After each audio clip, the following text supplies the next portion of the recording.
Shalom bien-aimés, bienvenue sur cette plateforme Le Réveil des Héroïnes. Que la grâce et la faveur de l'Éternel te localisent là où tu es. Que le Saint-Esprit te fasse du bien. Nous entamons une nouvelle semaine et un nouveau thème parlant d'une héroïne de la Bible.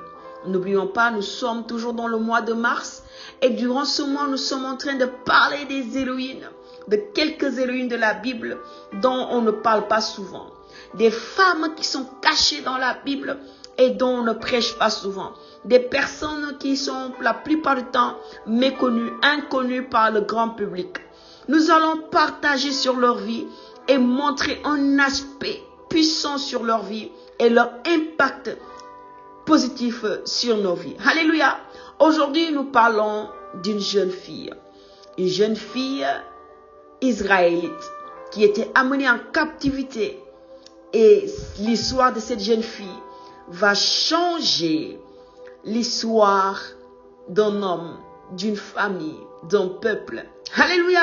Cette jeune fille, son nom n'a pas été dit. Mais la parole va la décrire comme une jeune fille, comme une petite fille en captivité, esclave. Et le thème de cette semaine concernant l'héroïne de cette semaine est la jeune fille en captivité. La jeune fille en captivité. La jeune fille en captivité, mais avec un sous-thème qui est au-delà des liens. Au-delà des liens. Alléluia! Nous parlons d'une jeune fille en captivité, mais nous allons toucher un thème sur sa vie qui est au-delà des liens. Bien-aimés, nous allons aller dans la parole de Dieu, dans 2 Rois 5.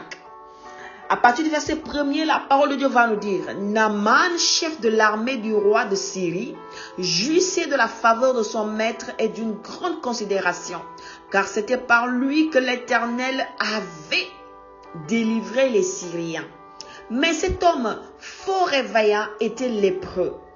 Or, les Syriens étaient sortis par troupes et ils avaient amené captive une petite fille du pays d'Israël qui était au service de la femme de Naaman.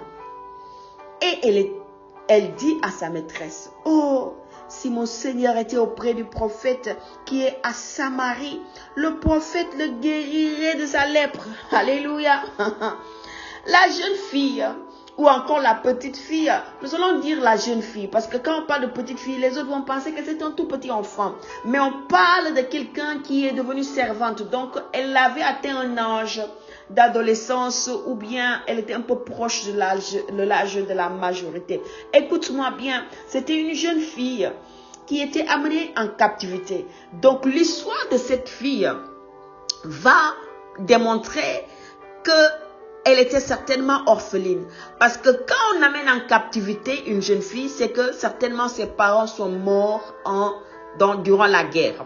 N'oublions pas qu'il y avait un temps, le peuple d'Israël se rebellait contre Dieu. Le peuple d'Israël pouvait faire des choses que Dieu n'aimait pas. Et Dieu permettait que leurs ennemis gagnent la guerre en leur défaveur. Écoute bien ceci. Dieu, quand le peuple d'Israël était désobéissant, et quand il partait en guerre, ou bien quand il était attaqué par une armée ennemie, Dieu permettait que cette armée ennemie étrangère gagne la guerre. Tout simplement parce que son peuple a désobéi. Écoute ceci, la parole va dire que l'Éternel était avec l'armée des Syriens et les avait fait gagner la guerre contre son peuple. Oh Seigneur, à cause du péché, Dieu peut permettre nos ennemis de nous vaincre. Et il y a un contexte qu'on doit comprendre que le Seigneur est un Dieu juste et que le péché, la désobéissance peut éloigner des voies de Dieu. Écoute ceci, la jeune fille était amenée en captivité, était certainement orpheline, avait perdu certainement son père, sa mère, n'avait pas grandi avec ses parents, avait été arrachée de l'amour de ses parents de manière brutale sans qu'elle le veuille. Elle avait été arrachée de l'amour de son peuple de manière brutale sans qu'il le veuille. On l'a arrachée des mains de ses voisins, des mains de sa grande famille, des mains de ses connaissances, de ses frères et sœurs. On l'a amenée en captivité dans un autre pays étranger. Donc, elle était certainement perdue. Normalement, si on se met à sa place, on peut se sentir dépaysé. On peut se sentir dépaysé.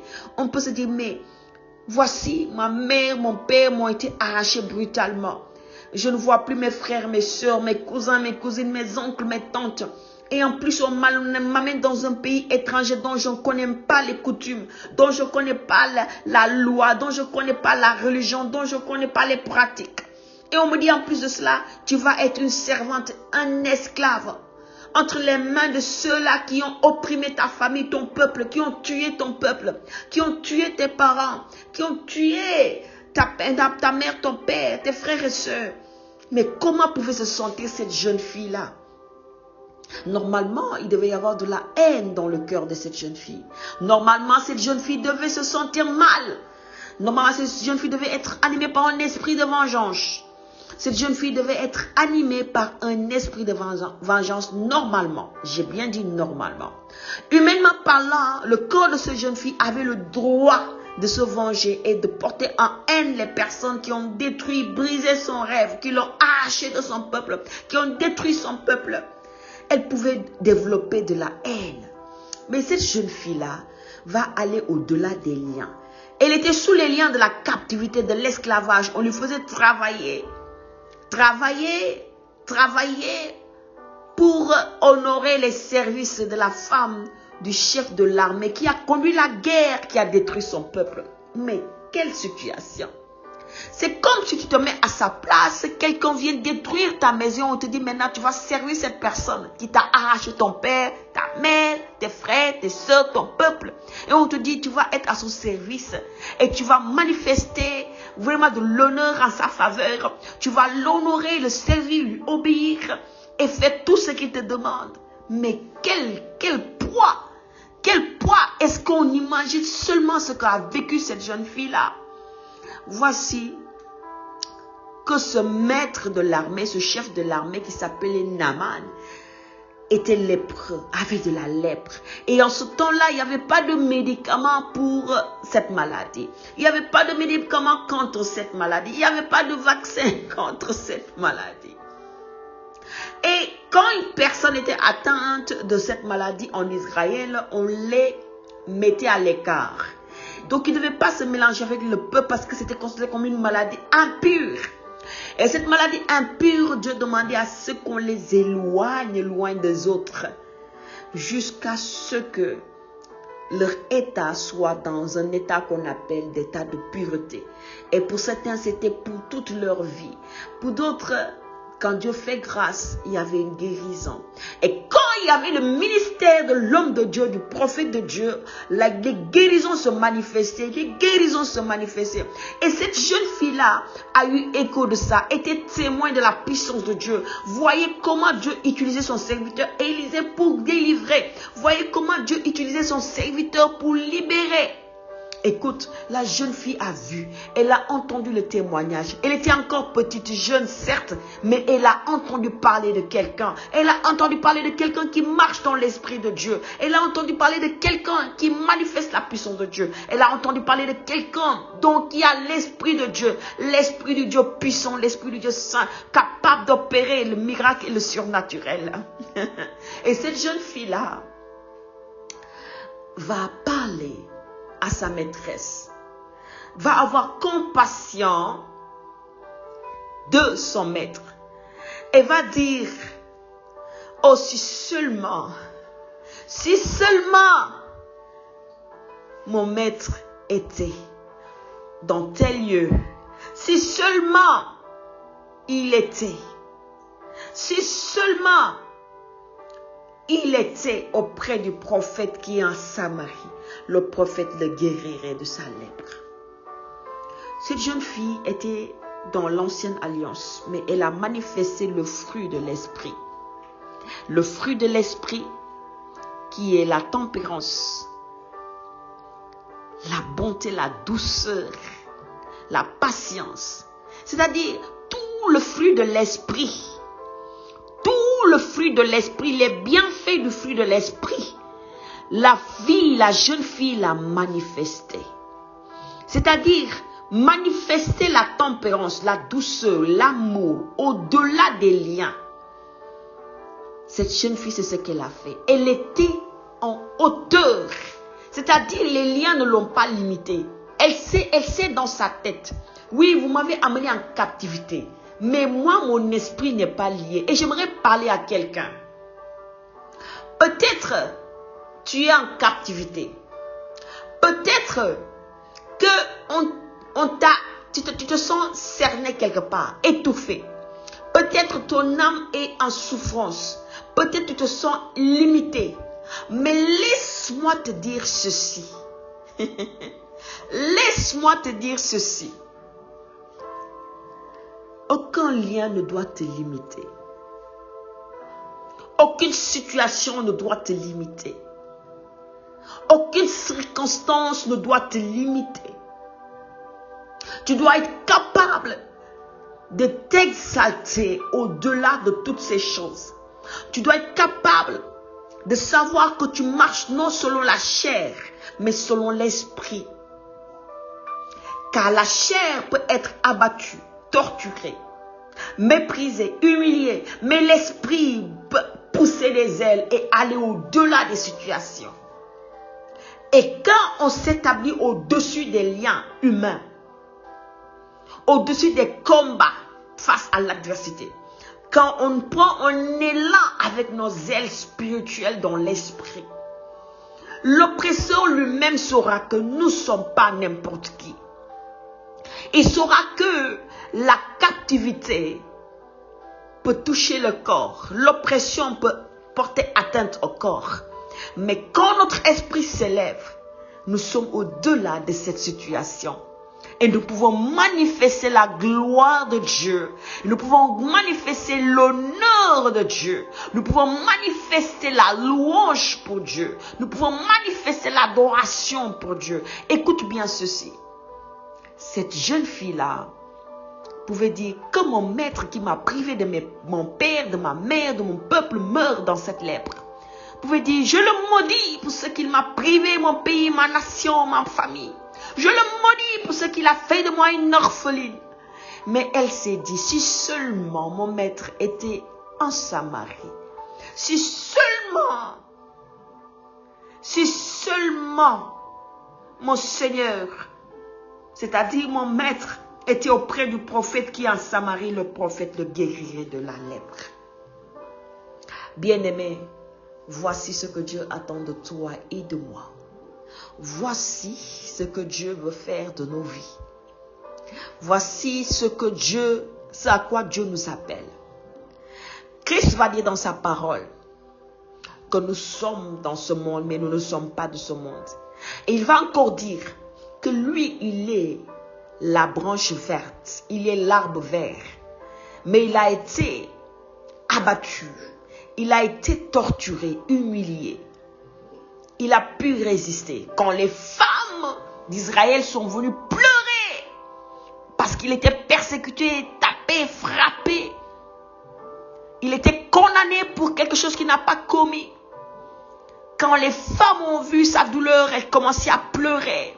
Une femme s'est approchée de lui et lui a donné de l'eau à boire. Et elle était là en pleurs. Et Christ lui dit, ne pleure pas pour moi, mais pleure pour toi-même et pour tes fils.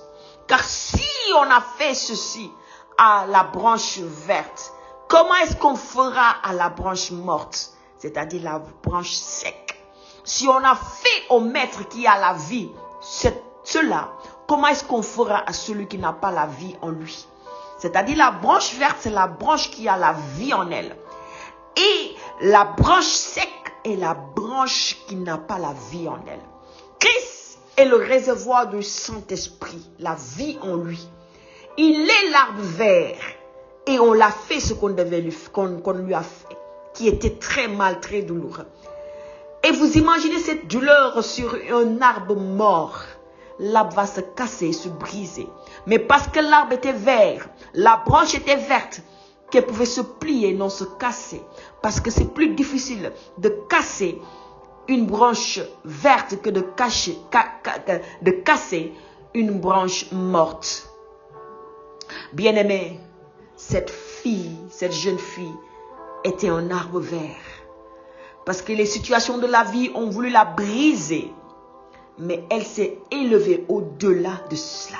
Elle a transformé cette situation pour manifester l'amour de Dieu envers l'oppresseur, envers celui qui lui a arraché ce qu'elle avait de plus cher. Peu importe la situation que tu traverses, choisis d'être un arbre de vie. Choisis d'être une branche verte. Ne laisse pas la vie de Dieu te quitter. Ne laisse pas l'amertume te voler la présence de Dieu. Ne laisse pas la tristesse, le rejet, les problèmes te voler la présence de Dieu. Mais cultive la présence de Dieu de telle sorte que tes oppresseurs même vont s'agenouiller devant la face de Dieu et lui rendre honneur. Parce que tout simplement, tu as manifesté le fruit de l'esprit.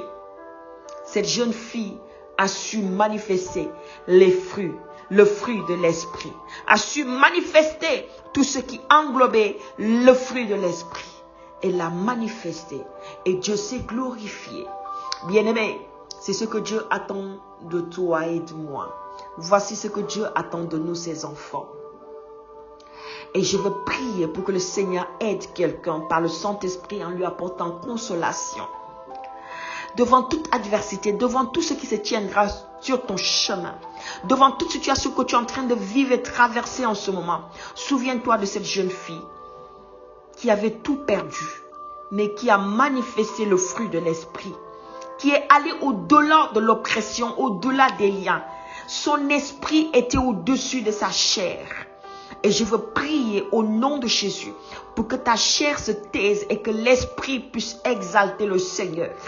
Et que l'esprit puisse adorer Dieu. Et que l'esprit puisse manifester la gloire de Dieu.